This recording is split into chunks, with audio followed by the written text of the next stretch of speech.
Hi, I'm Matthew Amha, filling in for Jamie.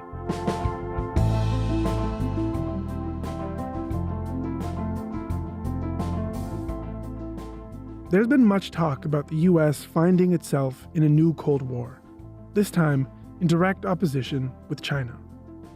Trump's global trade war, he says, centers on a bid to return manufacturing jobs back to the US after decades of them transferring overseas.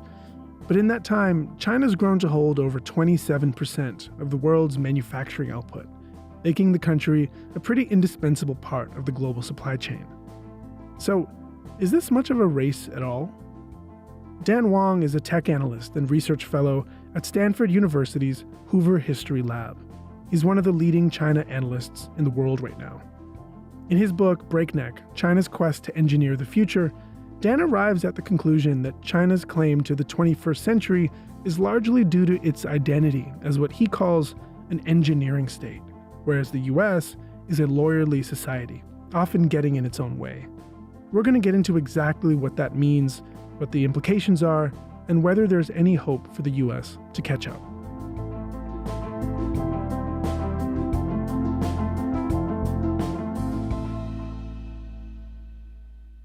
Hi, Dan. Thanks so much for coming on the show. Thank you very much for having me. You lived in China for 6 years, starting in 2017, and you've written about your observations from that time, eventually kind of culminating in this book, where you describe China as an engineering state. You lived in Hong Kong, Beijing, and Shanghai, and kind of traveled throughout the country, kind of especially for someone who's never been there before. On the micro level, can you describe to me aspects of daily life that best illustrate what it's like to live in an engineering state? I think the first thing to say about living in China is just how much fun one could have. China is just more than anything else, a densely textured place with a lot of wonderful cuisine, a lot of fun parts of daily life, and most especially, amazing sorts of infrastructure. So the city that I identify the most with across my 6 years of living in China is the city of Shanghai, which I think is one of the most beautiful cities in the world. One is never very far from a subway station. One could go through these leafy boulevards to sit in cafes. And there's also just this incredible high-speed rail system. And part of what I observed with the engineering state was in 2021, in the middle of the COVID pandemic, I took the high-speed rail from Shanghai, China's richest city of about 25 million people. I took the high-speed rail deep into China's interior in the southwestern periphery into a province called Guizhou, which is China's fourth poorest province.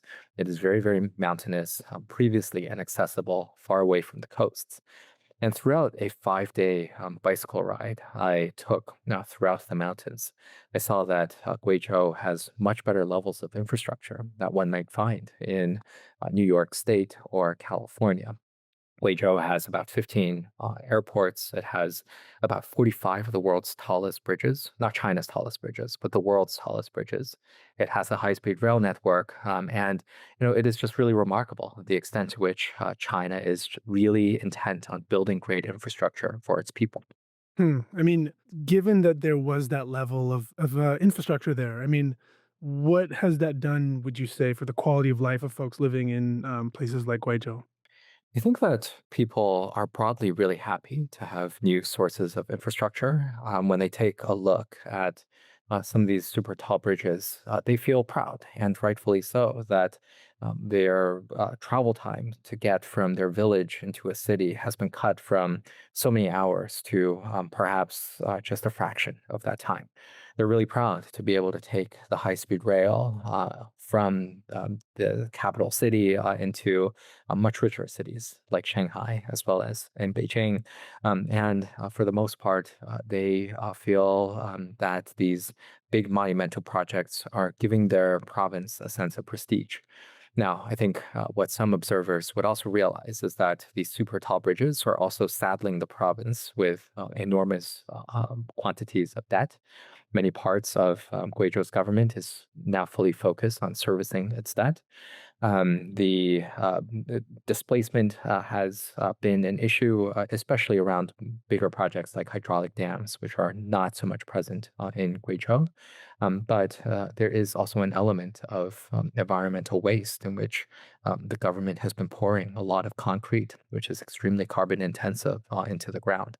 But overall, I think that for most residents in China, whether one is a resident of a big city like Shanghai or the provinces like Guizhou, that sense of physical dynamism has pervaded throughout a person's life. That they see that their cities get better, that their transit systems get better, that gives them a measure of not only economic stimulus through the construction of these projects, but it also makes them have a sense of optimism for the future because they expect that their life will get better because it has over the previous years.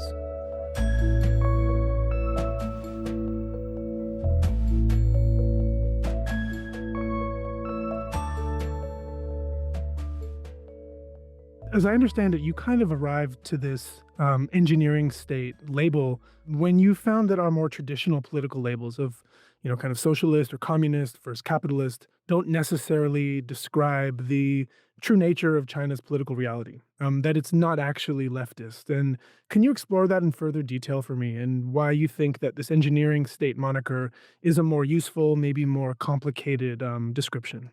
Yeah.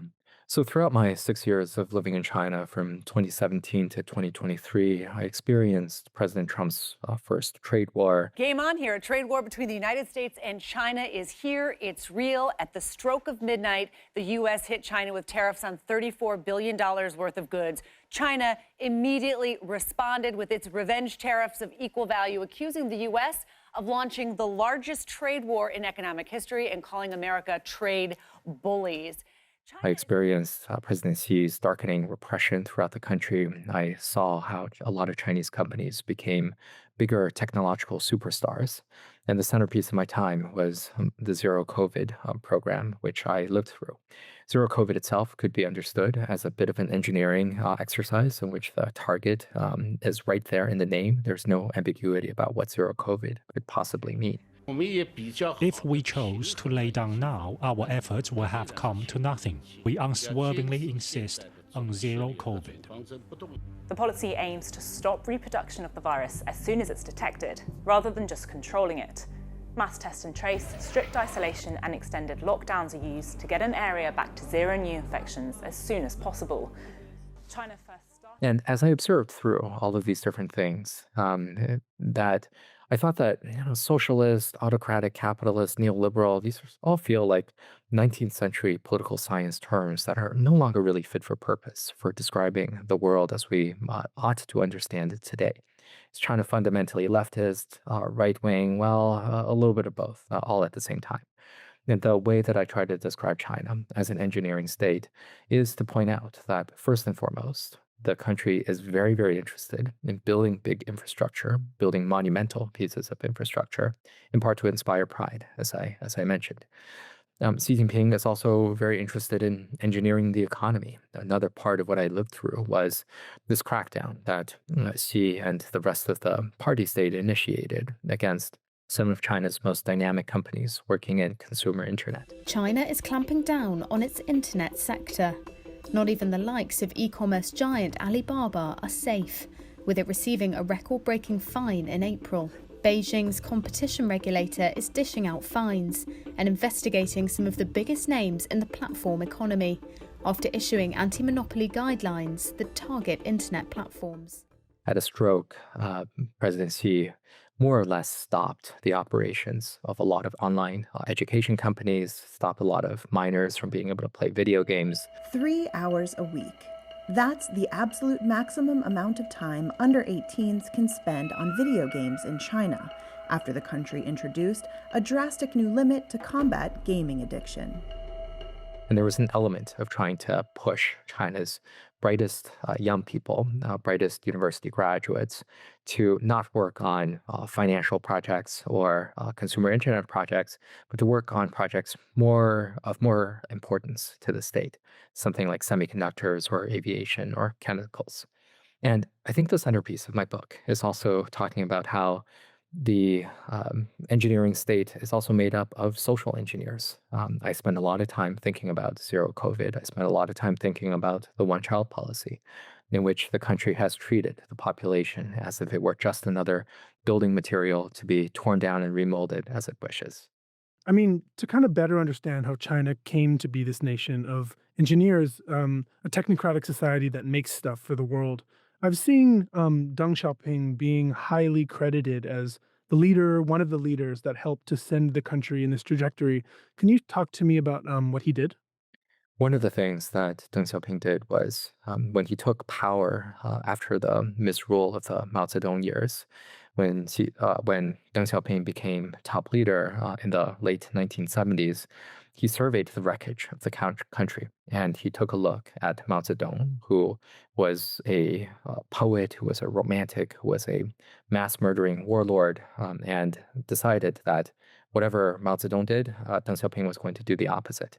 What was the opposite of the poets? Well, it was really to promote a lot of engineers into the senior leaders, into the senior leadership of the Communist Party.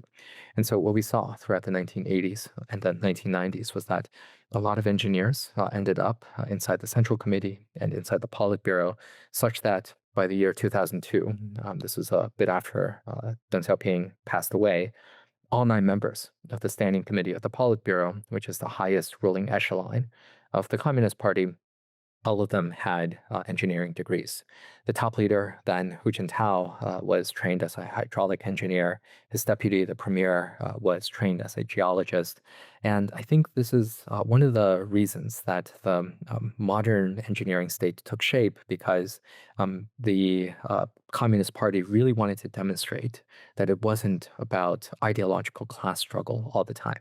What it wanted to demonstrate was that it was able to build enormous projects like the Three Gorges Dam or very tall bridges or, in more recent times, high-speed rail, because it is committed to monumentalism and it is committed to economic development. But I would also say that China's engineering state also has a few older roots.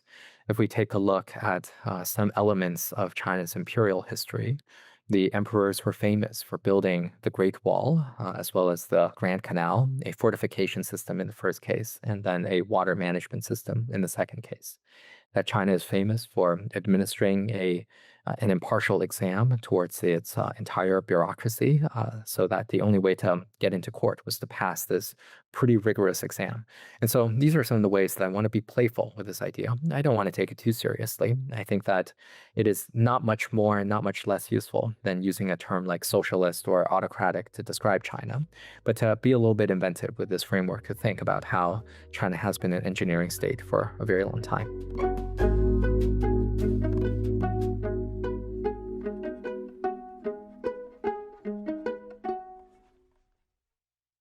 You often hear criticism of the way that China builds and manufactures, whether for the way the government subsidizes these industries or for how much they can overproduce or run into issues having to do with things like overcapacity. So, what are some of the pitfalls from your view of the way that they tend to do things? I think the pitfalls include building bridges to nowhere. Sometimes these nowheres become two somewheres after the bridge is constructed, but sometimes these nowheres stay nowheres. And what you have is a fantastically expensive bridge being built in pretty remote areas and not very used by many people, such that these bridges aren't really able to pay back their bonds. And so that has created a real financial drag with local governments, especially the Guizhou government. And a lot of big projects like the Three Gorges Dam project has also displaced about 1 million people from their homes when their villages had become flooded after the Three Gorges Dam had been built and had been in place. But I think what I would emphasize is that when it comes to physical dynamism, the benefits of the engineering state, I would say mostly outweigh the costs. I think that people really like having new and better subways, new and better highways, new and better bridges. It really makes people more optimistic about the future. And I would say that the elements of social engineering are mostly cost and very little benefit, that people have become really upset at projects like the one-child policy, as well as zero COVID, as well as repressive elements against the ethno-religious minorities in Xinjiang, as well as in Tibet. And so I think that for the most hand, physical engineering is mostly pretty good, and social engineering mostly pretty bad. This may be a question kind of coming from a place of ignorance, but I'm curious to see what you might say of it. I mean, are there means for, um, citizens of China to be able to petition their government on this front, or to be able to make some of these criticisms or critiques known? I mean, how are you, as somebody that obviously lived there but has these connections to the West, how are you able to get a pulse on how folks are feeling in a climate maybe of repression or even silence in some sense? I think that it is the case that Chinese do have some degree of a petition system. There's in fact, a formalized petition system in which people line up, submit petitions, and hope that their grievances could be redressed. And there is, to some extent, a protest culture in China. Every so often, you would see these videos online of pensioners complaining that their pensions have been cut, or residents in some of the wealthier cities complaining that there's going to be a trash incinerator right next to their homes. And then they go out on the streets and they protest. And most famously, there were plenty of protests over zero COVID in the year 2022, when Beijing imposed vast lockdowns throughout the country. Protesters in China's largest city crying down with the Chinese Communist Party and down with Xi Jinping. We need to be brave, this man says. Am I a criminal for holding a flower? Dragged away by police, but unclear if arrests alone can stop simmering anger from nearly 3 years of harsh COVID lockdowns boiling into something bigger. And so I think in the first, at a first approximation, there is some degree of protest petition culture that is alive in China. But I think it is also a fairly limited sort of protest and petition system, because there are plenty of cases in which the wishes of the people are not redressed, that plenty of people get arrested for their protests and are told, stop making such a fuss, you are embarrassing everyone, you need to go home now and stop it with your grievances. And I think that in this sort of authoritarian system, in this sort of an engineering state, there is only so much protest and dissent that the engineers are able to tolerate. They're a very thin-skinned type of people, and they do not like it if they are embarrassed over long.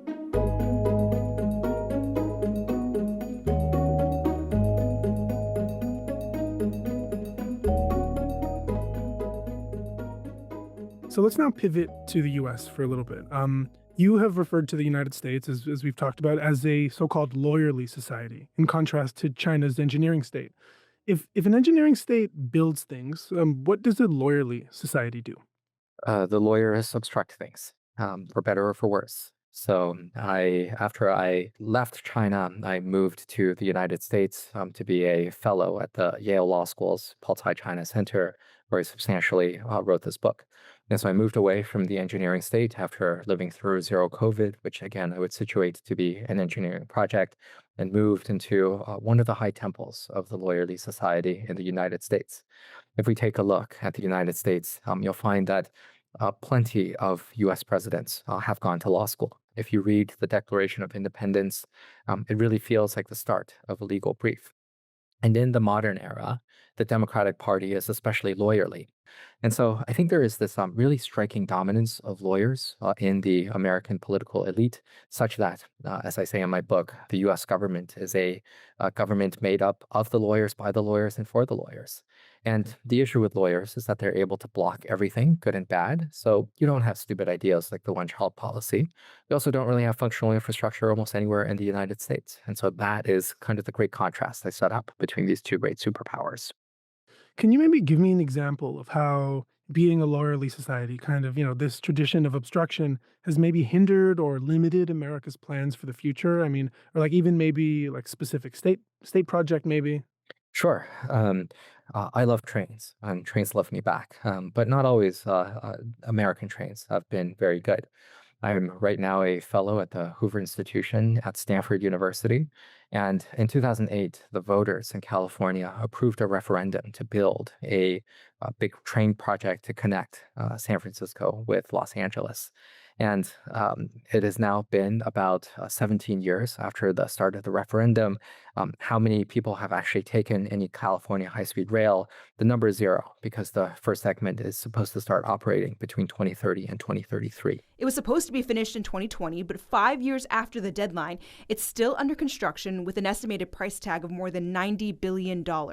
In response, and so this is a very expensive project that has been built at glacial speed, in part because lawyers have kept getting in the way of trying to stop the development of this project.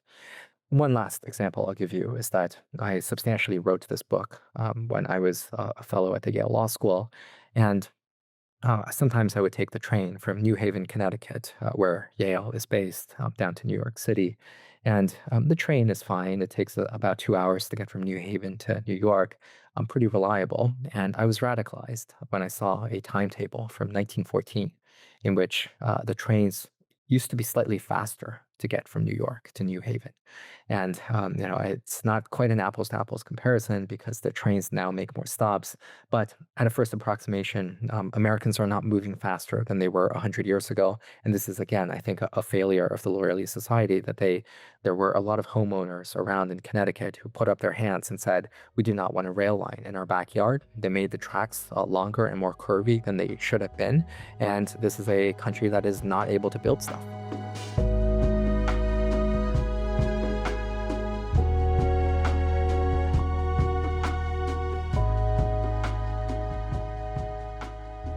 Since the start of Donald Trump's second term, one of his kind of stated core missions has been to compete with China in a serious way and bring manufacturing jobs back to the United States.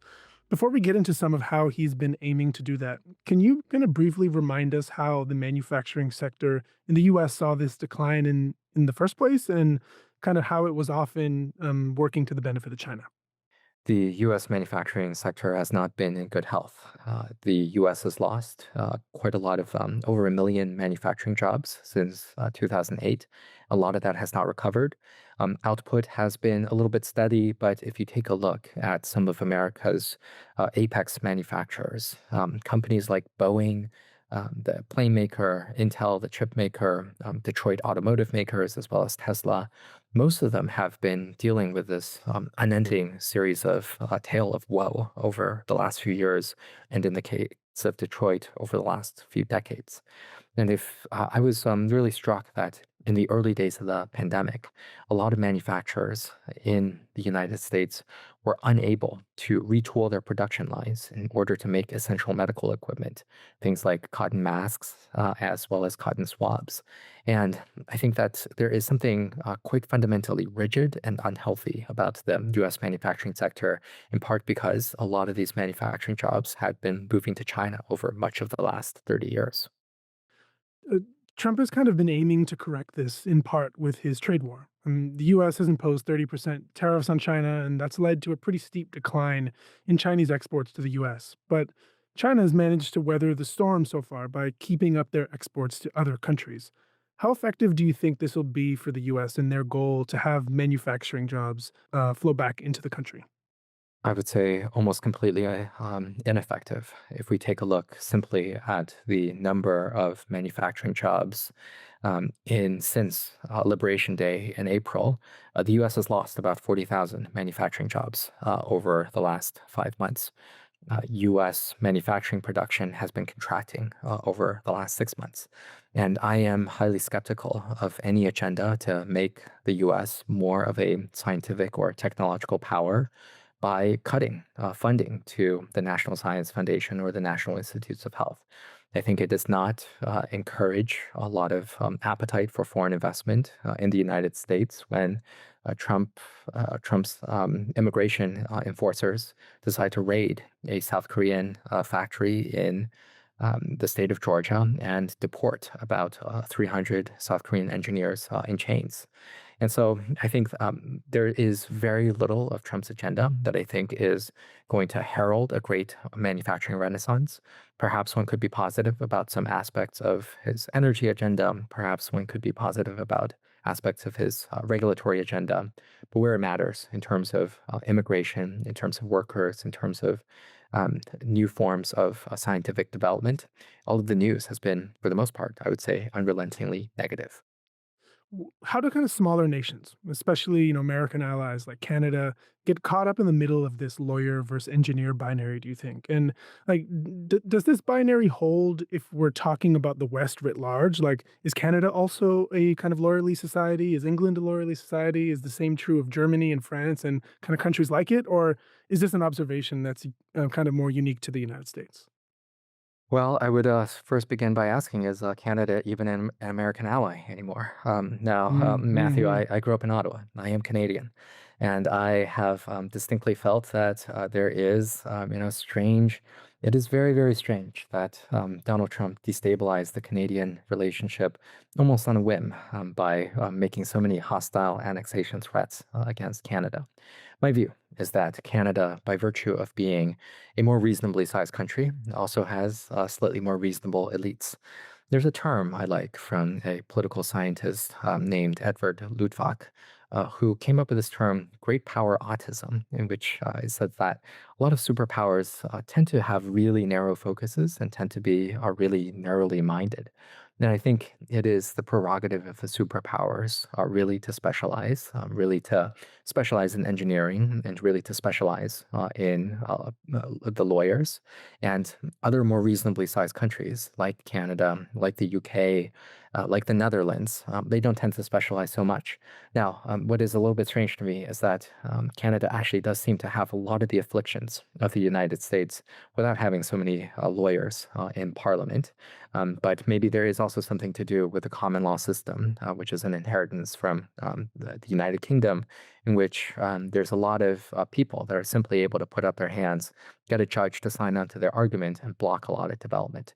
So I certainly think that Canada has not built enough housing. That is abundantly clear. I think that Canada in particular ought to take a leaf from both the Americans and the Chinese in terms of building bigger companies and better brands. I think that this has been a big Canadian weakness in not building better corporations that are able to compete on the global stage. And I think that the Chinese have proved that they have been able to maintain a vast and robust manufacturing base. And this is something that Canada, I think, should also be a little bit better at. I was just taking a look at some data that showed that Canadian businesses have utterly collapsed in their business investment in industrial machinery. And so I think that there is an element of Canada which I find very cozy and tidy, but there is also an element of Canada that I wish could be much more ambitious than it presently is, because a lot of ambitious Canadians do tend to move abroad. And I really wish that ambitious Canadians could actually find really excellent job opportunities at home and really make Canada into a bit more powerful of a country, especially over a more domineering neighbor right now. Really interesting stuff, Dan. Thanks so much for coming on the show. Thank you very much, Matthew.